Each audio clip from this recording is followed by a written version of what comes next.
Hi, everyone, and welcome back to Staying, a special video podcast series right here in the Louisiana Annual Conference. I am your host, Todd Rossnagel, along with Reverend Dr. Van Stinson, who is our co-host for this series as well. It is great to have everyone along with us as we continue to talk about some of the disinformation that is out there and specifically how it relates to here in the Louisiana Conference. I want to thank each and every one of you for watching these videos and being a part of this video series. And so the question that we have today is, what's the process like to all of a sudden become a United Methodist pastor, whether you're an elder, a deacon, a local pastor, and what is the role of the delegation that will be voting on some of these matters at Jurisdictional Conference and also at General Conference. And so to help us with two of these important matters is a gentleman who serves in both capacities, Reverend Brady Whitton from First United Methodist Church of Baton Rouge. He's the senior pastor there. He is the chair of the Board of Ordained Ministry here in the Louisiana Conference and also chair of the Louisiana delegation. You have a lot of hats. I do, too many hats, but I try to wear them and try to keep up with them, and I'm honored to serve in those roles and appreciate you having me to talk about some of these issues. Well, we appreciate you carving time out of your day to talk to us about this. So we wanted to talk to you, Brady, because I think there's genuinely there's a feeling out there from some of the misinformation that's being spread that a pastor is maybe graduating with a degree in a Master's of Divinity and has gone through seminary school and is this really progressive person and might just all of a sudden land in a United Methodist Church in Louisiana. There's a process first, right? Quite an extensive process. Van has on the table over there a book of discipline. Yes. I always recommend to people, if you want to have good bedtime reading, find a book of discipline, open it up. Actually, the interesting, the history part to me, the doctrine part and some of that's always very interesting. Then you get into a lot of rules about how we do our work as United Methodists. And if you want to dig into the process of becoming a clergy person in the United Methodist Church, it is quite extensive. Yeah. There is certainly a process. So there is no just becoming a clergy person in the United Methodist Church. And I think one of the most important things people can understand is in the beginning of the process, it really is all about discernment. Mm-hmm. And so there's discernment of the individual person who feels a calling into ministry, and that can look a lot of different ways. I mean, I've known people who literally heard voices and had dreams and said, God called me. Yeah.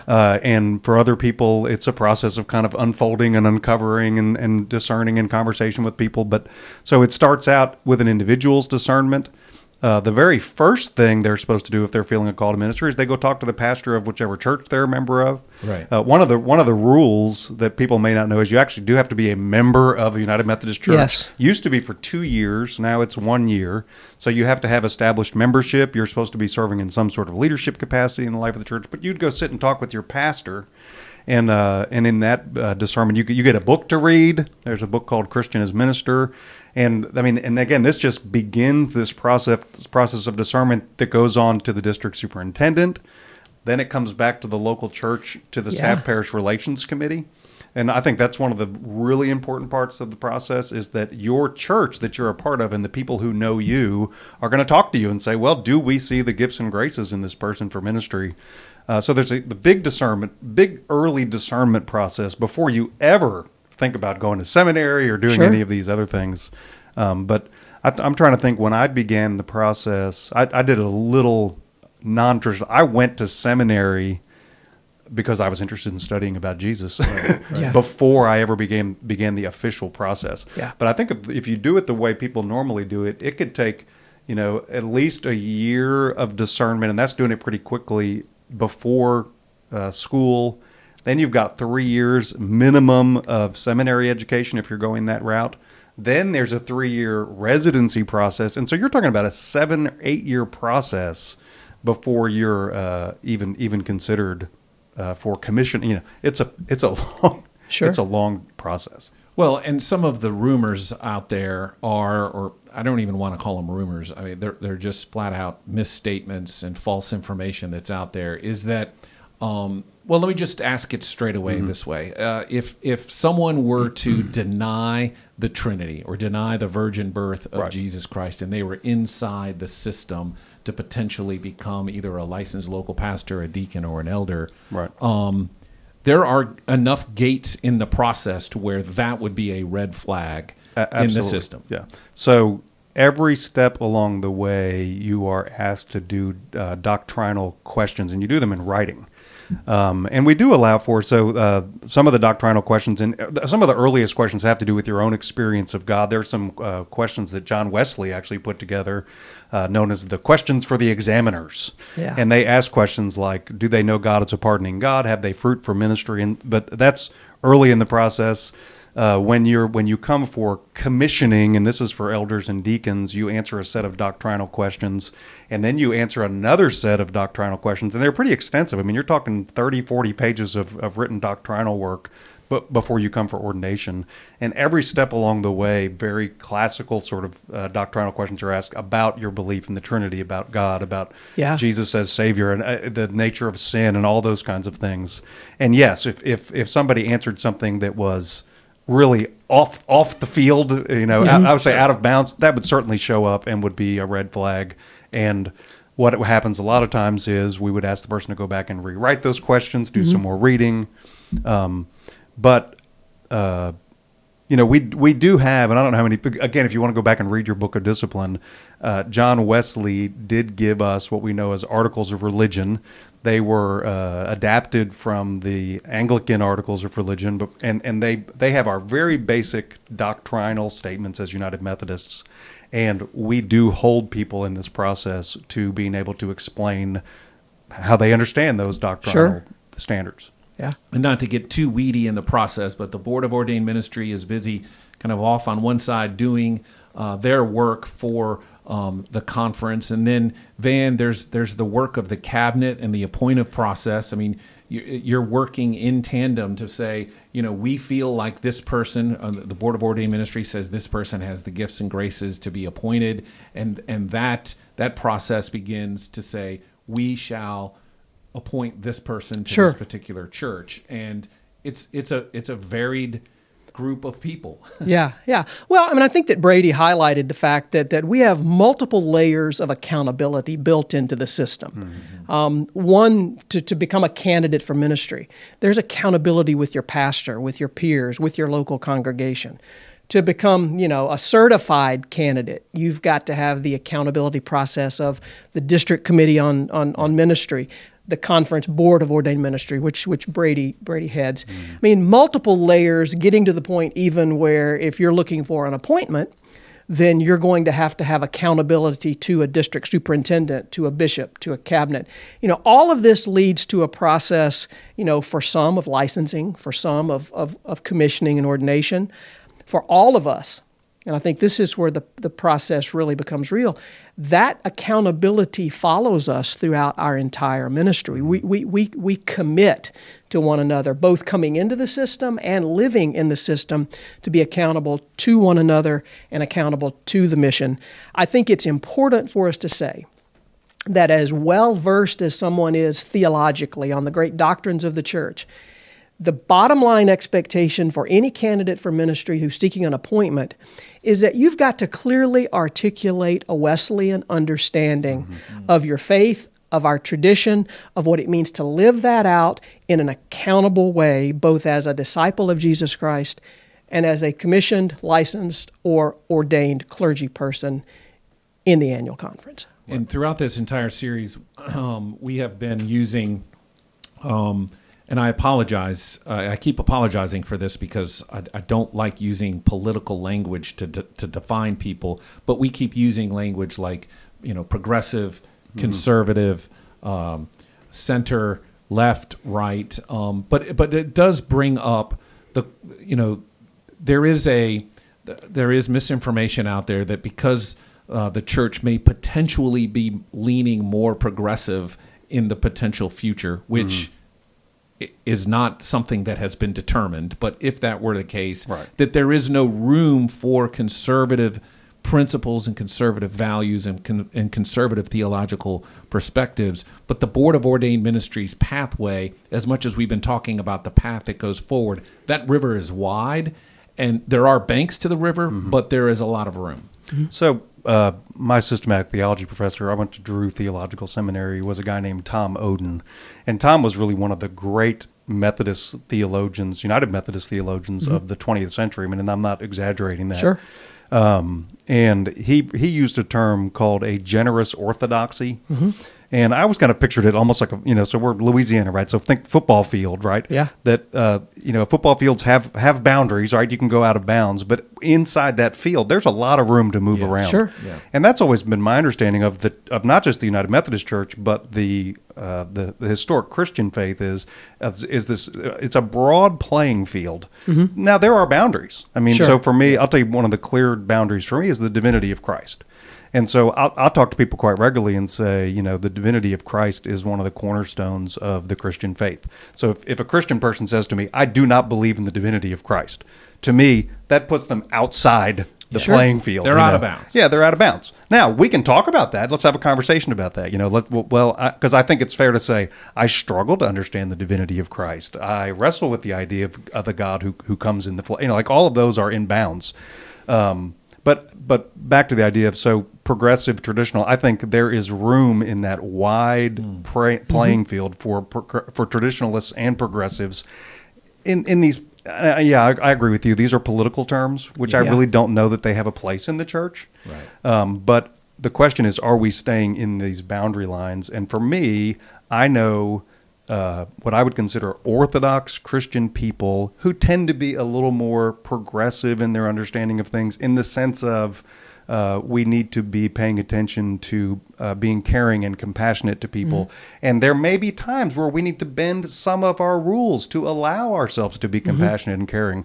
Right now, the lectionary readings in the Gospel of Luke, we're dealing with Jesus, who's breaking quite a few Sabbath traditions in order to be compassionate and caring to people. How dare he? Yeah, but that is part of the tradition. Sure. And then you've got the conservative side, which would say, no, but there are some things where we don't break the rules. There are some places like I would consider the divinity.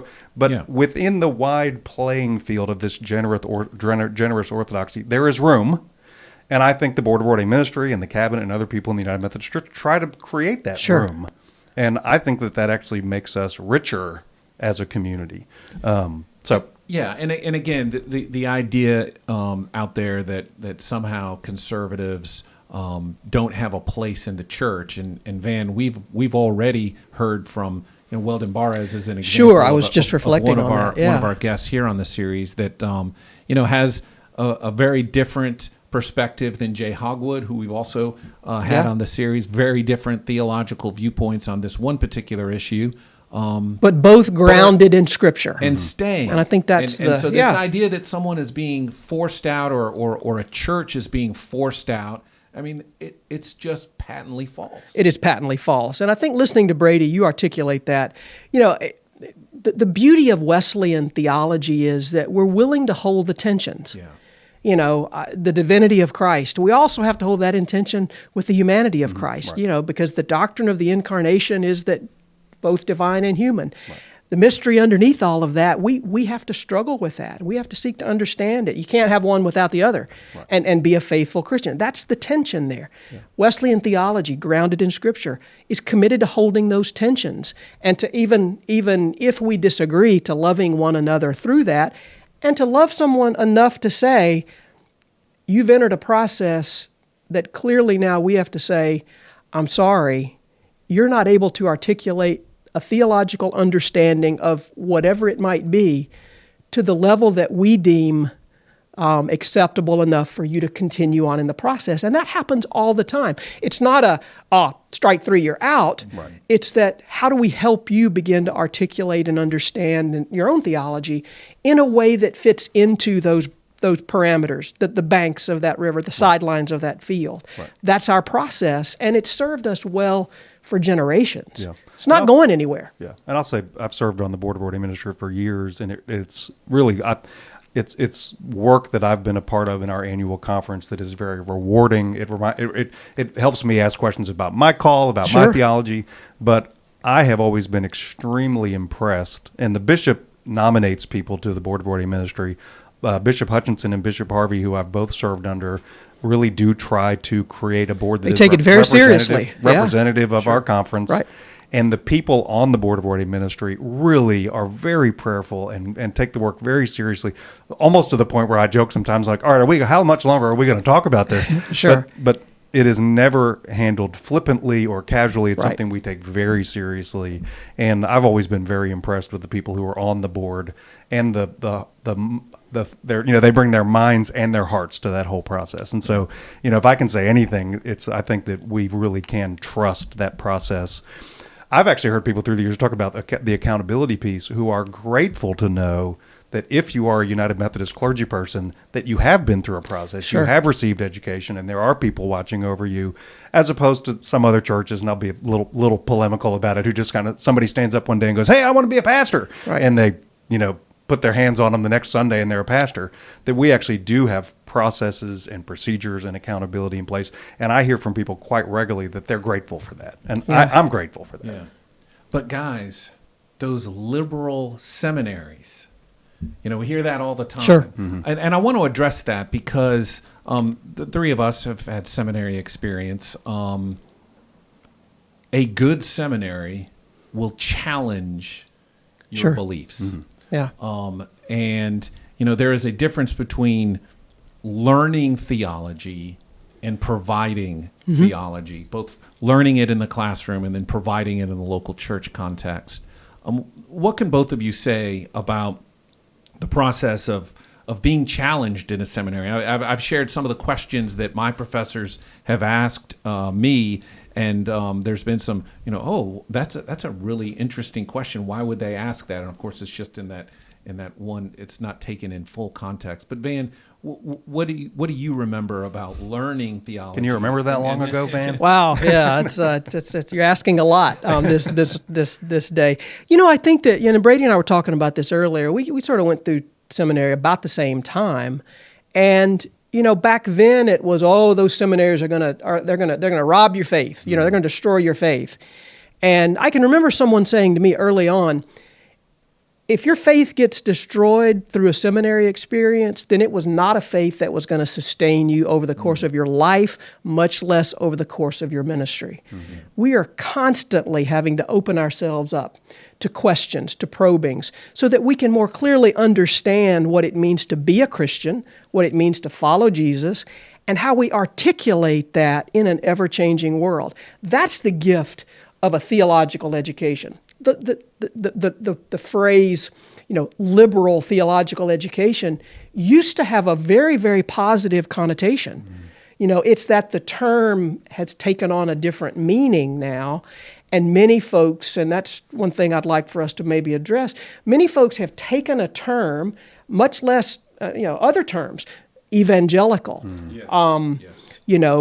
even conservative and liberal and progressive, and they've weaponized these terms to undermine the integrity of organizations, institutions, and now it's even devolving to undermining the integrity of individuals. I take offense when people question my faith simply because I went to a liberal United Methodist seminary, as if that has a bearing just because I went to any institution on how I articulate my own faith and how I live that out. And that's unfortunately what boards of ordained ministry, what candidates for ministry, what people in local churches are having to navigate the weaponization of terms that are being used to undermine the integrity of institutions that are fulfilling a purpose of helping people grow in their faith and come to understand what it means to live out a life of ministry as an ordained person, and for some, who choose not to go down that path. There are certain things that we learn in seminary, and there's a lot of stuff that is not taught, and most especially how to do ministry at the local level. Yeah. Yeah, I think seminaries still do this. When I was at Drew, we had to take one class that was called Supervised Ministry, and we were actually required to work in a church. Yeah. So we had a job at a church. I was the student pastor, they called me, at a church in Chatham, New Jersey. Yeah. And but then there was also a course related to that. So we'd do kind of the practicum, and then we'd come back and we'd process that with other colleagues and with the professor. And so there's quite a bit of practical education in seminary. And I don't know if it was always the case, but I think seminaries still do that. Yeah. Kind of on the ground type of work. My seminary experience was a little different, and we don't have how much time do we have? I don't have time to go into it. But I actually, when I started in seminary, don't know if somebody had said to me, Brady, are you a Christian? I would have said, I'm not sure, because I was really doing some exploring. Sure. By my third year of seminary, I was a professing Christian. Yeah. And so a lot of people who say, oh, people go to seminary and lose their faith. I actually found my faith in Christ in seminary. So Sure. I just think individuals are individuals. They're all going to have different processes.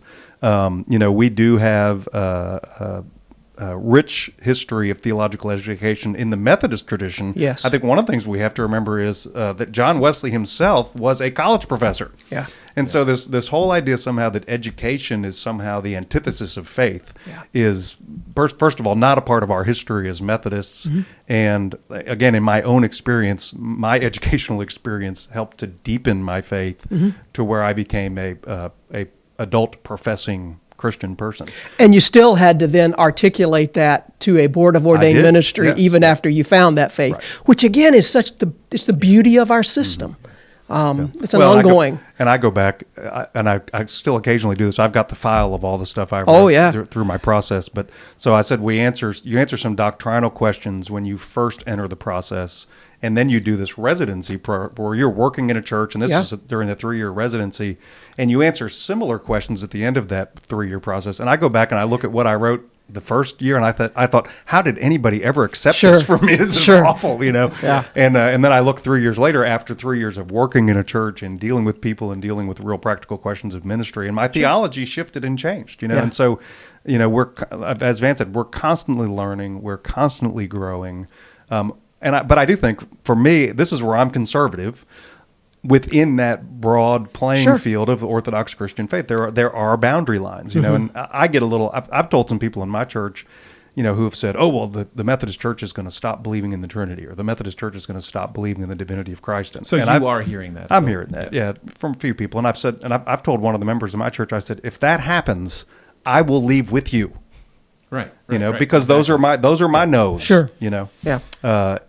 But on some of the social issues, yes, I tend to be a little more progressive, kind of left of center. But on the theological issues, I'm actually I find myself growing a little more conservative as I get older. Yeah. So that's where those labels are in some ways are just not helpful at some point in time. Yeah. Well, previously in our series, and Bishop Harvey also released a statement that talked about the value of diversity within the entire Christian faith, the denomination, and here in the Louisiana Conference. And we've established now that this process allows room for, again, apologizing for labels here, progressive and conservative viewpoints. We've kind of established that. And I think that diversity is shown in the delegation. So I want to pivot now to talk about the delegation, your role as chair of that delegation. The delegation that goes to jurisdictional conferences, or jurisdictional conference, and eventually on to general conference, made up of clergy and lay people from the Louisiana Conference. Very diverse set of viewpoints. Right. So there were 16 people elected. When did we elect them, Van? 2019. 2019, yes. Like it does. They are elected by, so it's half clergy and half laity, and they are elected by the people who are delegates to our annual conference. And they are representative. Everybody had a chance to vote, and people elected their delegates. And some of those delegates represent our conference at General Conference, which has been postponed now until 2024. And then all of those delegates in some way represent us to what's known as Jurisdictional Conference. And while General Conference has been postponed to 2024, there will be a Jurisdictional Conference this year in 2022 in November in Houston, and our delegation will be there. And the primary work at the Jurisdictional Conference is to elect bishops for the South Central jurisdiction, we're going to be the plan is to elect 3. Yes. And then those bishops will be deployed within the South Central jurisdiction. But yes, that is an elected group of delegates from our conference that represent that theological diversity of our conference. And Van, your thoughts on again trying to remind people of just how diverse the Louisiana Conference is and how much room there is for varied viewpoints, and even from expressing that inside a local church or potentially voting on very critical matters. Sure. Well, I mean, you referenced the previous guests that we've had, in this conversation, and I think each episode and each guest articulates some of the same perspectives that we're talking about here in a bit of a different way. And, the beauty of Louisiana, apart from the conference itself, is that we are a very diverse state. Demographically, we are very diverse.